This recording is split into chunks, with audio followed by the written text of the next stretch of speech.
Welcome to మీ TV. వెనుగంటలో ప్రభుత్వ chief whip G V Anjaneyulu media సమావేశం. 5 ఏళ్ల వైకాపా అరాచకం చూసిన రాష్ట్రంలో కూటమితో 6 నెలల్లోని అభివృద్ధి బాటలు. జీవి కూటమి సమావేశం. 5 ఏళ్ల అరాచకం చూసిన రాష్ట్రంలో కూటమితో 6 నెలల్లోని అభివృద్ధికి బాటలు. జీవి కూటమి ప్రభుత్వం చేస్తున్న అభివృద్ధిని జగన్ ఎందుకు చేయలేకపోయారు? జీవి కేంద్రం సహకారంతో అమరావతి, పోలవరం ప్రాజెక్టులకు చంద్రబాబు తిరిగి ప్రాణం పోశారు.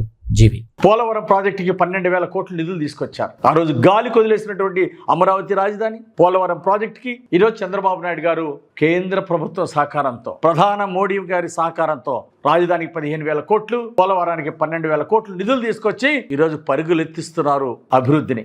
ఈరోజు సుపరిపాలన అందిస్తున్నాం. అరాచక పాలన నుండి సుపరిపాలనకి తీసుకొచ్చింది చంద్రబాబు గారి పాలన.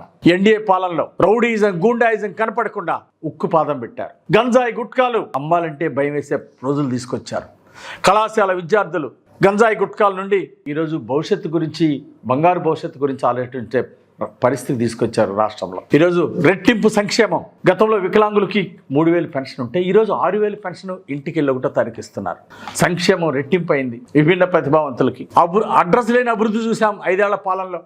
ఎతికిన గతంలో 5 సంవత్సరాల రాక్షస పాలన చూసాం, విధ్వంస పాలన చూసాం, అరాచక పాలన చూసాం. నేడు గత 6 నెలలు ఎన్డీఏ ప్రభుత్వం అధికారంలోకి వచ్చి చంద్రబాబు గారు ముఖ్యమంత్రిగా బాధ్యతలు తీసుకొని నేడు 6 నెలలు పూర్తయిన సందర్భంగా చంద్రబాబు నాయుడు గారికి ముఖ్యమంత్రిగా, ఉప ముఖ్యమంత్రి గారు పవన్ కళ్యాణ్ గారికి నేను ప్రత్యేక అభినందనలు, ధన్యవాదాలు తెలియజేస్తున్నా. ప్రజలకు ఒక సుపరిపాలన అందించడం ఒక గొప్ప విశేషం. 5 సంవత్సరాల పాలనలో చెప్పుకోవడానికి ఏముంది?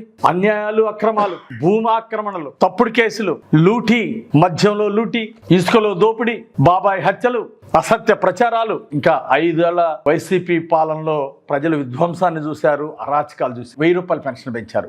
మీరు ఎందుకు చేయలేకపోయారు? ఆ రోజు ఈరోజు 10,50,000 కోట్ల అప్పుల్లో కూడా ఈరోజు చంద్రబాబు గారు చేశారు. ఆ రోజు మీరెందుకు చేయలేకపోయారు? రాష్ట్రాన్ని అప్పులు కుప్పగా మార్చారు వైఎస్ఆర్ పాలనలో. ముఖ్యమంత్రి జగన్మోహన్ రెడ్డి సాధించింది ఒక్కటి ఉందా? అమలు చేసిన హామీ ఒక్కటి చూపించమనండి. నిజాయితీగా అమలు చేసింది. అమ్మఒడి అన్నారు, ఎన్ని లక్షల మందికి ఎగ్గొట్టారు? 15,000 అన్నారు, 11,000 చేతిలో పెట్టిన సందర్భాలు లేవా? లక్షల మందికి ఎగ్గొట్టిన సందర్భాలు లేవా? ఒక్క హామీ అయినా వైఎస్ఆర్ పాలనలో అమలు చేసినటువంటి దాఖలాలు లేవు. నేడు ప్రతి హామీ చిత్తశుద్ధితో అమలు చేస్తున్నాం. ఎన్నికలకు ఇచ్చినటువంటి మేనిఫెస్టోలో ఇచ్చినటువంటి హామీ ప్రతి ఒక్కటి నెరవేర్చే దిశగా మేము ముందుకెళ్తున్నాం. కొన్ని హామీలు నెరవేర్చాం. 1000 రూపాయల పెన్షన్ ఇచ్చేసాం.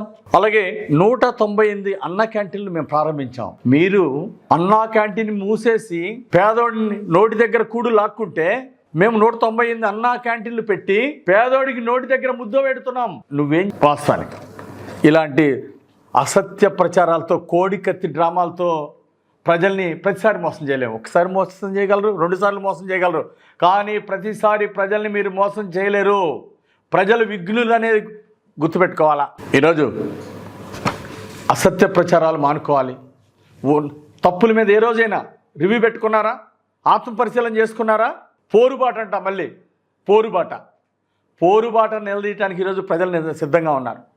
మీ పోరుబాటలు ప్రజలు పట్టించుకునే పరిస్థితిలో లేరు. అభివృద్ధి బాటని అభినందిస్తున్నారు ప్రజలు. సంక్షేమ పథకాలు అమలు చేస్తూ ఉంటే రెట్టింపు సంక్షేమ పథకాలని ఈరోజు శభాష్ అంటున్నారు ప్రజలు.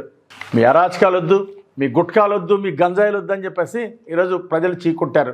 కాబట్టి రివ్యూలు పెట్టుకోండి, ఆత్మ పరిశీలన చేసుకోండి.